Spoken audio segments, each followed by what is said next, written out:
주본들 그거는 그 사람에게 만족이 안 되잖아요. 그죠? 그러니까 여기에는 뭐냐면 진짜 어린 나이 신앙과 청년 신앙과 장성한 자와 뭔가 장성한 자는요 또 어떠냐면 장성한 자들끼리 이렇게 만나서 이렇게 뭔가 깊은 이렇게 토론을 하면 이건 굉장히 큰 기쁨이에요. 또. 왜냐하면 서로 내가 생각 못했던 부분을 저분을 통해서 내가 이렇게 캐치도 되고 그 꼭 알려주지 않아도 딱 순간에 뭔가 말 한마디 딱 들으면 뭐 이렇게 딱 이렇게 뭔가 딱 잡히는 게 있단 말이에요.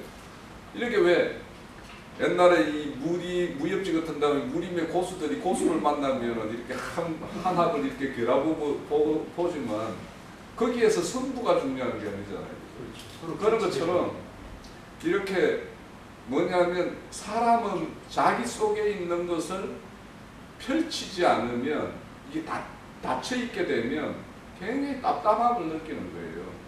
그래서 이제 이런 진리 지식을 가지고 있는 이 무리를 진리를 그렇게 갈급한 사람이 딱 여기를 만나면 그냥 여기는 막 그냥 샘불에 생수같이 이렇게 들이킬 수 있는 물인 걸로 이렇게 다가오지만 그렇지 않은 자에게 여기에 무리는 여기 생수라고 이야기하자면 그 사람들에게는 여기는 전혀 자기와 상관없는 우물이 될 수가 있어요.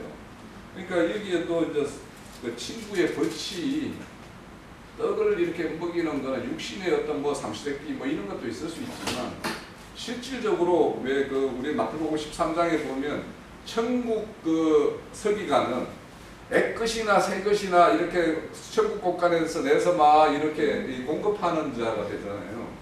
지금 그런 것이 되려면은 진짜 상대를 딱 이렇게 만나서 진단을 딱 해가지고 그 자에게 딱 한들 그냥 이 사람에게는 이렇게 죽 몇 숟갈이다라고 분량이 된다면 몇 숟갈 줘야지 그 사람한테 한 사발 갖다 놔놓고 막 다 먹으라고 이렇게 먹는 게 아니란 말이에요. 그러니까 이게 이 손님 대접이라는 거는 저 손님이 어떤 것이 어떤 실상인지를 우리가 잘 파악을 한 다음에 거기에 합당함을 줘야지. 그거와 상관없는 걸 우리가 막 여기에서 전기름 붓는 집에 여기서 통용되는 이 덩어리를 갖다가 그 사람한테 이렇게 안기면 그거는 그 사람하고 아무 상관없는 것이 돼요. 그러니까 이런 어떤 것을 잘 이렇게 이런 것이 이제 결국에는 성령의 인도함을 받는 것인데 이 인도함이라는 것은 항상 상대 수준의 어떤 이런 걸 맞는 것을 이렇게 잘 살펴서 이렇게 공급해 주는 것이 이제 제일 합당해요. 그리고 여기 보면은 강청함이라고 이렇게 있죠. 네? 저 8절에 보면 강청함에 의해서 그 요구를 들어주지 않겠냐 그런데 이 강청함이라는 게 부끄러움 없이라는 뜻이에요. 그러니까 간절히 요구하는 것이 아니라 부끄러움이 없이. 그러니까 뭐냐면 하나님이 당당하게 우리가 하나님이 이 하늘에서 이루은 것 같이 땅에서 이루어질 것을 믿는 그 자에게는 하나님 이렇게 이루어주셔. 하나님 이렇게 아브라함에게 약속을 하셨는데 그 약속 저도 믿음으로 받았어요. 그거 나한테 이루어주세요. 네? 이게 이렇게 될 때 이게 강청함이에요. 그러니까 이게 언약을 모르고 하나님의 약속을 모르는 상황에서 강청함을 막 간절히 막 이렇게 요구하는 막 손발이 들도록 이렇게 하는 게 이게 강청함이 아니에요. 부끄러움 없어요. 왜냐? 하나님 아버지 나 아들로서 당당하게 나 유업을 받고 싶고 그렇게 하고 있으니까 나 아들로 어떻게 하면 아들 되는 겁니까? 그거 알려주세요. 나 그러면 아들 되는 방법 그 길을 나 갈래요. 그렇게 해서 나는 그렇게 가는 거예요. 가면서 가는 노정에서 내가 엎어지고 뭐 이러면 넘어질 때 왜 이걸로서 넘어지게 하십니까? 여기서 나를 여기서 요 정도로 이렇게 마치실 것입니까? 저 더 먼 길이 있다는 것을 아는데 거기까지 가게끔 이렇게 해주세요. 이런 것을 아는 자들이 하는 기도가 이 강청함이에요. 그러니까 이게 그냥 막 이 대부분 사람들이 뭔가 간절히 내가 간절히 그러니까 아까 말한 대로 오전에 지극정성을 드리면 들어준다 이런 의미가 아니에요. 그러니까 이 기도라는 거는 그래서 내가 아까 오전에도 말했듯이 하나님의 언약과 관련되지 않은 기도는 하나님이 받으시는 기도가 아니에요. 사실은 그거는 진짜 어째 보면 거기 들어졌다 그러면 이거는 어째 보면 하나님이 들어준 게 아니고 마귀가 들어줬을 가능성이 훨씬 많아요. 그리고 또 여기에 받은 줄 알고 믿으라고 그러는데 우리는 기도했으면은 기도 내용이 그대로 성취되는 걸 응답받았다라고 생각해요. 아니에요. 하나님이 그걸 그냥 무응답도 응답이에요. 하나님이 대답할 가치가 없는 거에는 대답은 아무 대답 안 하는 이스라엘이 400년 동안 그 선지자를 안 보내는 암흑기가 있잖아요. 하나님이 딱 입을 딱 닫아버리면 그냥 닫는 거예요. 그것도 응답인 거예요. 그런 것이고, 자, 이 기도에 대해서는 이제 뭐 여러 가지로 이제 이렇게 그 말씀 많이 나눴고, 그래요. 우리는 무시로 이렇게 기도하는 사람이 돼야 돼요. 그 무시로 기도한다라는 거는 하나님과 나와 동행하는 걸음이 되면은 당연히 이거는 늘 무시로 그냥 아유 주님 뭐 오늘 내가 이런 모습 보였네요. 또 뭐 이러면서 이런 것도 늘 이렇게 그 일상적으로 따라오는 거고요. 우선 오늘 그 다음 주에 와가지고 이 그 무화과나무에 대한 이야기를 다시 하기는 어려울 것 같고 무화과나무 이거에 대해서 이제 그 잠깐만 내가 한 5분 내지 10분만 전달을 할게요. 우선 무화과나무가 처음에 등장하는 게 뭐예요? 이 저기 아담과 하와가 눈이 밝아져서 이거 서로 버섯을 발견하면서 수치스러워서 가리는 게 무화과나무 잎이죠. 열매 아니에요, 그죠? 그러니까 잎이에요. 지금 그렇게 그 무화과나무를 벗겨내고 짐승의 가죽으로 된 옷을 입히는 게 하나님의 온시복음이죠. 이게 온시복음이라고 해요. 이제 신학적으로는. 그러면 이런 것이 성취되는 게 지금 마태복음 21장이 바로 그것이 성취되고 있는 거예요. 지금 뭐냐? 무화과나무 잎만 무성한 이스라엘의 어떤 적나라한 것이 뭐냐면 성전에서 행하고 있는 그 모습이 지금 그대로 실상이 드러났잖아요. 그럼 그걸 지금 가지고 있는 것을 확 까집어내는 것이 하나님의 일이에요. 그러니까 지금 무화과나무 잎을 이렇게 벗기는 거죠. 그러니까 그래서 저주한 거예요. 그러니까 이제 벌거벗은 것이 나왔어요. 그리고 이제 우리 무화과 잎이 이스라엘 유대인들을 상징한다라는 거 우리 알고 있죠, 그죠? 이것을 어디에서 찾느냐면 에레미야서 24장 2절, 5절, 8절에 있어요. 이거는 그러니까 무화과나무가 왜 유대인을 상징하냐 뭔가 이렇게 따지면 에레미야서 24장 2절, 5절에 보면 무화과나무 저기 강주리가 두 강주리가 나와요. 그 한 강주리는 뭐냐면 그 북이스라엘 포로로 잡혀간 자, 바벨론으로 포로로 잡혀간 자들을 뭐냐면 좋은 무화과나무라고 해요. 무화과나무 이렇게 갈대로 잡혀간 자들을 그리고 여기에 지금 그게 남아 있는 자들 잡혀가 그러니까 왜냐하면 그 당시에 그 에레미야 선지자는 뭐냐면 하나님의 뜻에 의해서 이 바벨론으로 포로로 잡혀가야 되는 것이 하나님의 뜻이다라는 걸 이미 깨달았단 말이에요. 그런데 거짓 선지자가 나와서 아니다라고 하는 자가 있었죠.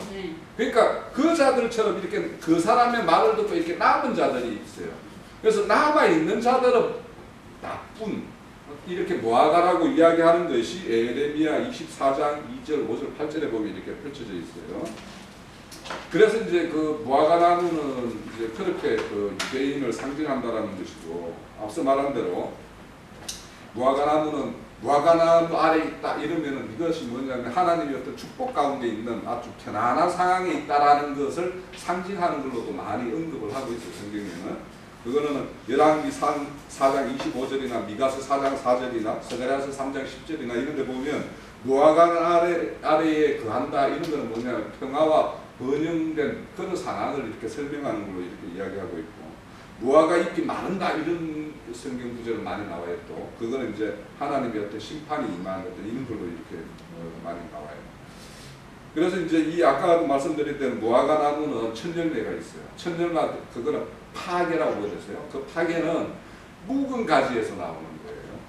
핵가지에서 나오는 게 아니고 그 묵은 가지에서 열매가 열렸다는 것이 뭐냐면 우리가 먹을 수 없는 가적이 없는 그런 메마른 거죠.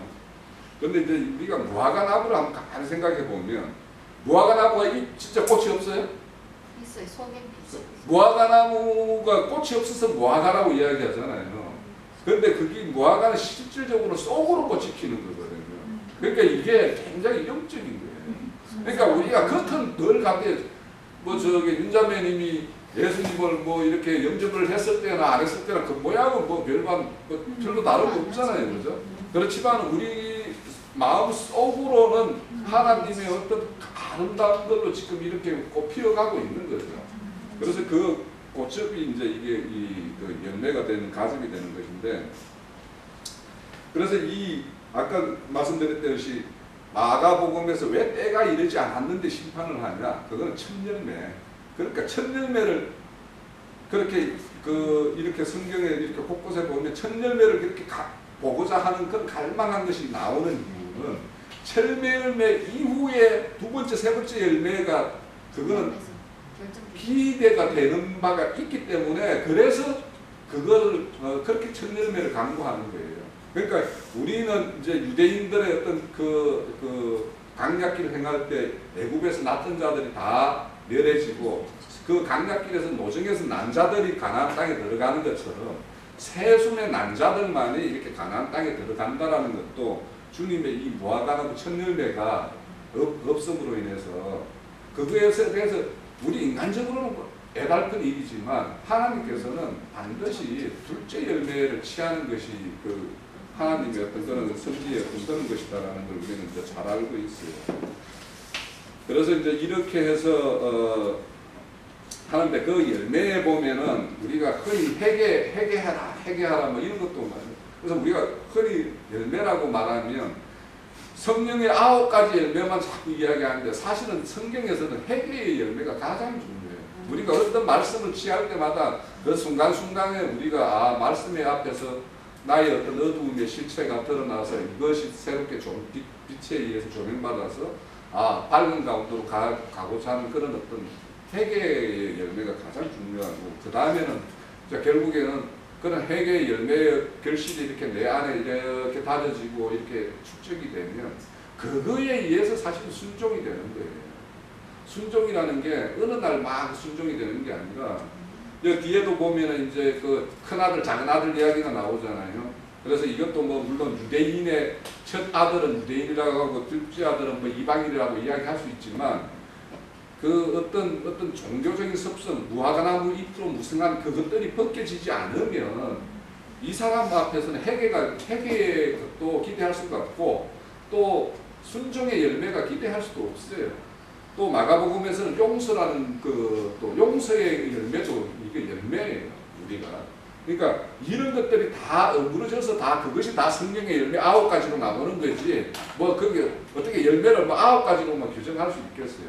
그러니까 크게로 보면 나의 어떤 과거의 삶이나 어떤 가치 기준에 대해서 하나님의 어떤 가치 기준에 바뀌는 어떤 전도가 일어나는, 바뀌는 전환이 되는 어떤 그런 회개의 어떤 그런 것이 있고, 그런 것이 쌓여서 순종이 되고, 순종이 되면 순종의 삶을 살다 보면 각의 내 모습이 있으니까 저기에 하나님의 어떤 말씀에 불이하게 이렇게 응하는 자에게도 뭔가 하나님의 어떤 용서가 임했으면 좋겠다라는 것도 있고, 또 나에게 저 형제가 어떤 좀 성가심이나 뭔가 마음을 이렇게 상하게 하는 어떤 그런 게 있다 하더라도 그건 포용할 수 있는 어떤 그런 것도 하나의 용서의 한 축이에요. 그러니까 이런 것들이 다 이제 그 어떤 우리의 어떤 믿음 신앙의 어떤 결국의 열매인데, 이런 것이 안 나오면 그러면 우리는 그런 이런 무화과의 저주가 없느냐? 이와 같은 거. 이게 이사야서 5장에 가봐요. 5장에 이게 무화과의 저주나 이사야서 5장에 포도원의 어떤 그 저주나 이게 똑같아요. 아까 형제님이 이제 잠깐 언급을 했었는데, 예? 이사야서 5장에 보면 5장에서 이거 7절까지 한번 읽어보는 걸로 하고 오늘 모든 시간 마칠게요. 나는 내 사랑하는 자를 위하여 노래하되 내가 사랑하는 자의 포도원을 노래하리라. 내가 사랑하는 자에게 포도원이 있으며 심히 기름진 산에로다. 땅을 파서 돌을 제하여 극상품 포도를 심었도다. 그 중에 망대를 세웠고 또 그 안에서 술터를 팠도다. 좋은 포도 맺기를 바랐더니 들포도만 맺었도다. 여기 쭉 이어지는 내용이 이런 들포도 맺는 거에 대해서 그런 어떤 하나님의 어떤 심판에 대한 것이 이렇게 들어있어요. 그러면 오늘날 우리에게도 우리는 이제 포도원으로 이제 이방인의 어떤 교회 시대에는 포도나무 시대라고 이야기하잖아요. 그러나 이 포도나무도 매우 마찬가지로 우리에게 좋은 포도적에 심었죠. 성령이라는 좋은 포도나무를 심어줬어요. 우리에게 만약 이제 우리가 그런 어떤 그 성령을 받은 어떤 그런 거라면, 그런데 그 성령이 나와 함께 끝까지 동행하는 어떤 그런 어떤 그 신앙의 길을 가야지, 우리가 어떻게 잘못해서 성령님께서 나를 이렇게 내치고 떠나는 어떤 그런 일이 되면 결국에는 우리에게도 들포도나무 열매가 맺는 거예요. 그래서 우리 가까이서 봅니다. 사실 들포도가 무엇인지, 여기 나오는 임마무성한 무화과나무가 무엇인지는 인간의 가능성을 아직도 조금이라도 부여하면서 뭔가 이 모양 저 모양으로 이렇게 모양을 내서 이런 것이 이렇게 드러나야지 하는 사람은 아직도 여전히 뭐냐면 자기들은 어떤 인간의 어떤 가능성을 아직도 부리지 못한 거거든요. 그게 자기 부인이 아니에요, 그게. 그러니까 내가 아직도 인격적으로 완성체가 되어서 하나님이 되어야지 뭔가 하나님 쓰시겠지라고 하는 그런 것은 아직도 여전히 종교적인 관념이 그대로 살아있는 거고, 주님이 우리는 그냥 뭐아직 똑같다라고 하면 그냥 우리는 주님이 가자라고 하는 그 발걸음만큼만 늘 간다라는 그런 생각을 가지고 있는 것이 참 신앙인의 모습이에요. 그러니까 제가 어제도 지난주도 말씀드렸듯이 우리의 정체성은 주님은 포도나무고 우리는 가지다라는 거예요. 그러니까 가지로서는 포도나무와 잘 연합해서 끝까지 붙어 있는 게 중요하지, 내가 어떤 모양으로 저 모양으로 막 내가 거기 보면 주인이 다 깎아준다고 그랬어요. 거기 요한복음 15장에도 보면 주인이 다 가지치기 하고 다 해서 저 포도 열매 한다고 했어요. 그러면 우리의 모습들이 이렇게 가면은 주님이 그 손길에 의해서 그렇게 가지침을 당하고 이렇게 가는 거예요. 우리라고 그거 아무것도 없어요. 그 사람이나 나나 막판 진짜 인간적으로 이렇게 딱 깨놔놓고 인격적으로 대해봐도 그거는 50보 100보예요. 사실 그렇잖아요. 그런데 어떤 모양 내는 것에 어떤 그걸 집착을 버리지 못하면 주님이 결국에는 들포도의 열매로 뭔가 임마무성한 그런 걸로 아마 심판받을 수밖에 없을 거다. 그렇게 생각을 합니다.